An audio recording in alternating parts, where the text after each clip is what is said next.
नमस्कार दोस्तों, स्वागत है आपका अपने YouTube चैनल श्री शिव ज्योतिष केंद्र में। आज हम बात करेंगे कुंडली में संतान प्राप्ति के क्या योग बनते हैं, किस समय पे संतान प्राप्ति हो सकती है या किस टाइम पे हम प्रेगनेंसी की प्लानिंग करें, इस बारे में आज हम चर्चा करेंगे। तो सबसे पहले आपके सामने एक मेष लग्न की कुंडली हमने बनाई हुई है। पहले भाव में 1 नंबर लिखा है, इसका मतलब यह कुंडली मेष लग्न की है। तो सबसे पहले जो मैं आपको बताता हूँ, संतान का जो योग देखा जाता है वह पंचम भाव से देखा जाता है।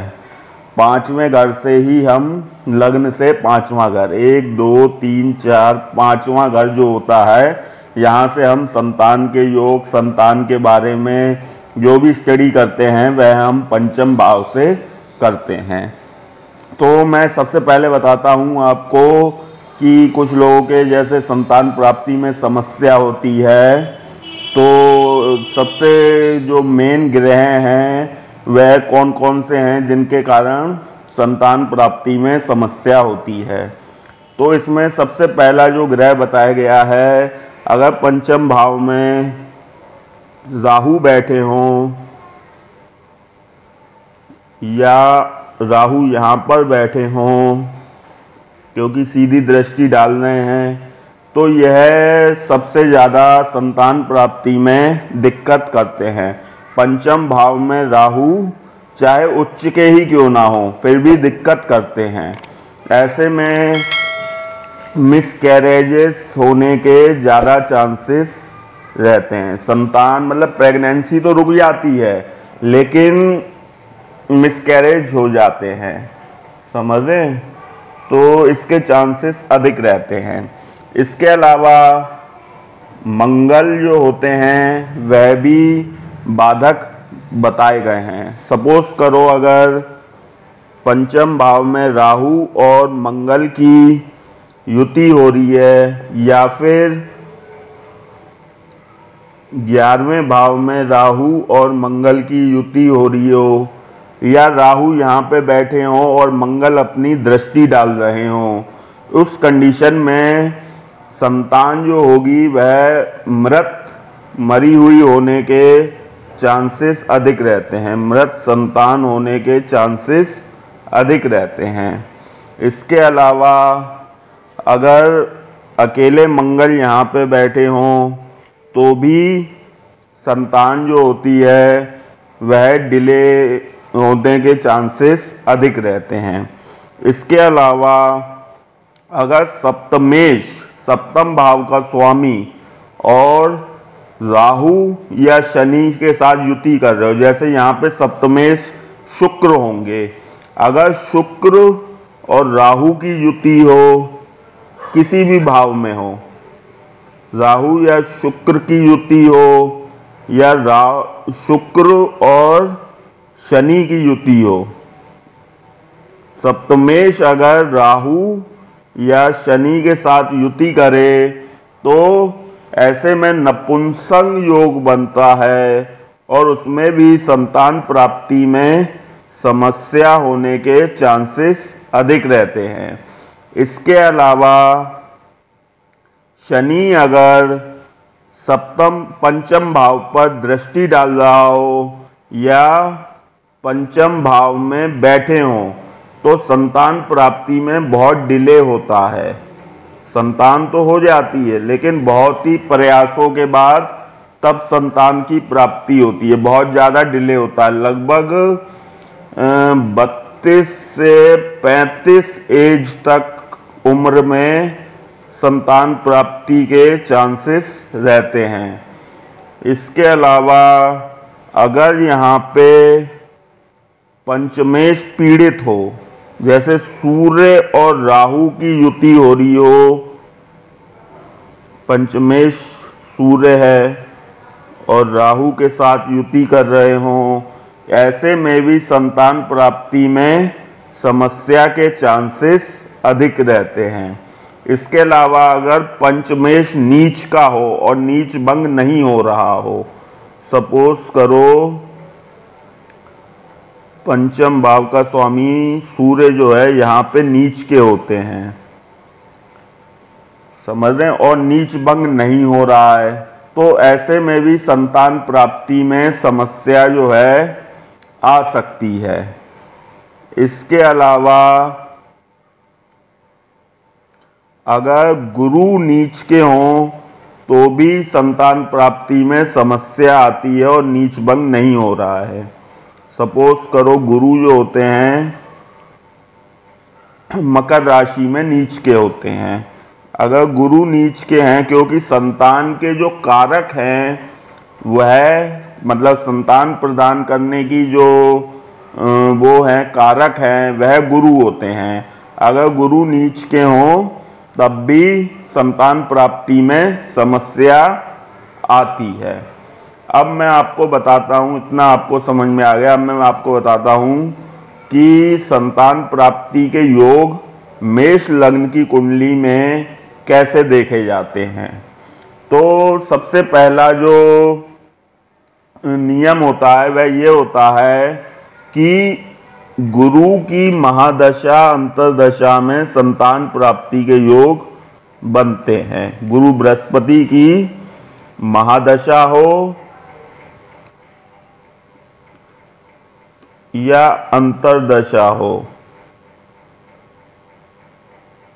अंतर्दशा में संतान प्राप्ति के योग बनते हैं। सपोज करो गुरु कहीं पे भी बैठे हों, आपकी कुंडली में एक महादशा अंतर्दशा चार्ट होता है, आप ऑनलाइन कुंडली बनाएंगे तो उसमें बन के आता है, तो उस समय में संतान प्राप्ति के योग अधिक रहते हैं। दूसरा है, अब यहाँ पे पंचमेश जो है सूर्य है, तो सूर्य की महादशा अंतर्दशा में संतान प्राप्ति के योग अधिक रहेंगे। सूर्य की महादशा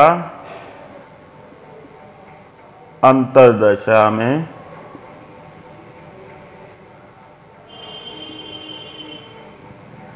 संतान प्राप्ति के योग अधिक रहेंगे।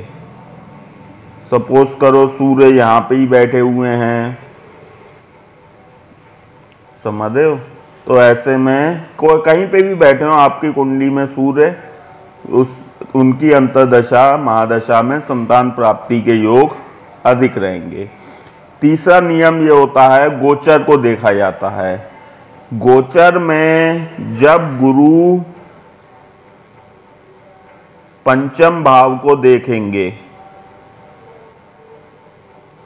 उस समय में संतान प्राप्ति के योग अधिक रहेंगे।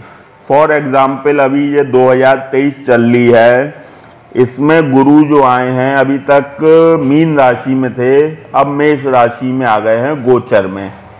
ये समझना थोड़ा टिपिकल है, इसके लिए मतलब आपको गोचर की स्टडी या जानकारी होना आवश्यक है कि इस टाइम पे कौन सा ग्रह कौन सी राशि में है। तो अब ये देखिए गुरु की जो दृष्टि होती है वह 5, 7, 9 होती है। तो गुरु इस टाइम पे गोचर में आपके मेष राशि में आए हुए हैं। तो अब ये देखिए यहाँ से पांचवा घर गिनिए, 1, 2, 3, 4, 5, तो ऐसे में संतान प्राप्ति के योग अधिक बनेंगे। मतलब गोचर में इस टाइम पे जो ग्रह जिस राशि में हो उसको गोचर कहते हैं। तो ऐसे में अब इस कंडीशन में संतान प्राप्ति के योग अधिक बनेंगे। इसके अलावा गोचर में जब सूर्य पंचम भाव में आए या पंचम भाव को देखे, सूर्य पंचम भाव में आए या पंचम भाव को देखे, ये भी गोचर में। अब गोचर में देखिए मैं आपको बताता हूं, सूर्य का तो बहुत सरल आइडिया है। 14 अप्रैल को सूर्य जो होते हैं वह मेष राशि में आते हैं हर साल। अब एक महीना एक राशि में रहते हैं, तो अप्रैल, 14 अप्रैल, मई, जून, जुलाई, अगस्त, तो इस हिसाब से एक अंदाजन 15-16 अगस्त के लगभग सूर्य जो होते हैं वह अपनी राशि में सिंह राशि में आते हैं। तो ऐसे में इस पर्टिकुलर टाइम में प्रेगनेंसी रुकने के चांसेस अधिक रहते हैं। इसके अलावा पंचमेश जिसके साथ युति कर रहा होता है उसकी महादशा अंतरदशा में भी शादी होने के चांसेस अधिक रहते हैं। पंचमेश जिसके साथ युति किए हो, सपोज करो सूर्य बुध और शुक्र, ये लगभग अधिकतर कुंडलियों में इनकी युति देखने को मिलती है। सूर्य बुध और शुक्र की, कोई सूर्य बुध की युति होती है या सूर्य शुक्र की युति होती है कई कुंडलियों में। सपोज करो एक एग्जाम्पल के तौर पे मैं आपको बताता हूँ, यहाँ पर सूर्य और बुध की युति हुई है, तो ऐसे में बुध की महादशा अंतरदशा में भी संतान प्राप्ति के योग बनेंगे। मतलब पंचमेश जो है जिसके साथ युति कर रहा है उसकी महादशा अंतरदशा में भी शादी होने के चांस, वो शादी का कह रहा हूँ, संतान प्राप्ति के चांसेस अधिक रहेंगे आपके, जिसके साथ युति कर रहा हो। इसके अलावा गुरु जिसके साथ युति कर रहा हो या गुरु दृष्टि डाल रहे हो उसकी महादशा अंतरदशा में भी संतान प्राप्ति के योग अधिक रहते हैं। सपोज करो गुरु और चंद्र की युति हुई है, ठीक है, तो ऐसे में भी चंद्र की महादशा अंतरदशा में भी संतान प्राप्ति के योग अधिक रहेंगे। अब मैं आपको बताता हूँ राहु का जो दोष होता है। सपोज करो राहु यहाँ पे बैठे हुए हैं या यहाँ पर बैठे हुए हैं, तो इसका जो दोष होता है वो कौन काट सकता है? पंचम के राहु का जो दोष होता है या पंचम पर दृष्टि डाल रहे हो राहु की भी 5, 7, 9 दृष्टि होती हैं। तो अगर यहाँ पे या यहाँ पे, अगर यहाँ पे राहु है तो यहाँ केतु आएंगे और यहाँ राहु है तो यहाँ केतु आएंगे, एक दूसरे के अपोजिट रहते हैं। तो इनका दोष जो होता है संतान प्राप्ति का वह केवल केंद्र में बैठा चंद्र ही काट सकता है। समझ रहे हो? अगर यहाँ पे पंचम में राहु है और चंद्र अगर यहाँ पर है तो यह राहु का दोष काट देते हैं। ऐसे में 5 पुत्रों का योग बनता है। आपके जितनी भी संतान होगी वह पुत्र ही होंगे, समझ रहे हो? और 5 पुत्र तक आप प्राप्त कर सकते हो। इतना बड़ा योग राहु और चंद्र मिलके बनाते हैं, समझ रहे हैं आप?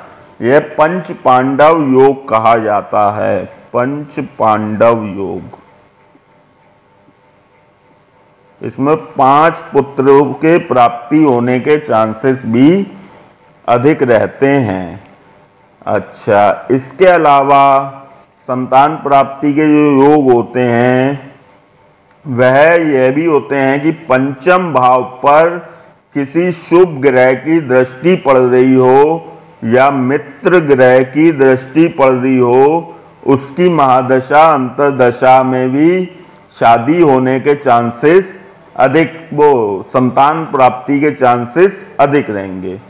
सपोज करो यहाँ पे चंद्र बैठे हैं, तो चंद्र अगर पंचम भाव में बैठे हैं तो ऐसे में भी चंद्र की अंतरदशा महादशा में भी संतान प्राप्ति के चांसेस अधिक रहेंगे, समझ रहे हैं आप? सपोज करो यहाँ पे शुक्र बैठे हुए हैं। अब ऐसे में ये लव मैरिज के चांसेस अधिक बनते हैं, लेकिन शुक्र की अंतरदशा महादशा में पुत्री के योग बन सकते हैं आपके, समझ रहे हैं? या दृष्टि डाल रहे हो, सपोज करो यहाँ पर आपके गुरु बैठे हैं, तो गुरु दृष्टि डाल लें। कारक भी हैं संतान के, और कोई और लग्न हो तो उसमें दृष्टि डाल रहे हैं, 7वीं दृष्टि डाल रहे हैं, ऐसे में भी पुत्र प्राप्ति के योग अधिक रहेंगे। देखिए, शनि से, मंगल से, इधर बुध से भी इधर आएगा, बुध, शुक्र इधर आता है, चंद्र इधर आता है, गुरु इधर आते हैं, चांद, सूर्य भी इधर आते हैं। इनकी अगर दृष्टि पड़ती है तो पुत्र के चांसेस अधिक रहते हैं। और शुक्र और चंद्र अगर पंचम भाव पे दृष्टि डाल रहे हैं तो पुत्री के चांसेस अधिक रहते हैं। इसके अलावा एक पंचमांश कुंडली होती है, उससे भी हम संतान का योग देखते हैं कि पहले पुत्र होगा या पुत्री होगी, इस टाइप के योग हम देखते हैं। इसके अलावा पंचम भाव से हम शिक्षा देखते हैं, शिक्षा कैसी रहेगी बंदे की, एजुकेशन के बारे में भी हम विचार करते हैं। तो आशा करते हैं वीडियो आपको पसंद आई होगी। वीडियो पसंद आई हो, वीडियो को लाइक करें, शेयर करें, कमेंट करें। आप अपनी कुंडली 97 60 43 10 49 इस नंबर पर व्हाट्सएप करके अपनी कुंडली भी दिखवा सकते हैं आप हमें, और अपनी कुंडली से रिलेटेड समस्या हो कोई भी आप हमसे पूछ सकते हैं। तो वीडियो में देखने के लिए बहुत बहुत धन्यवाद आपका। चैनल को सब्सक्राइब करें और वीडियो को लाइक करें। बहुत बहुत धन्यवाद आपका।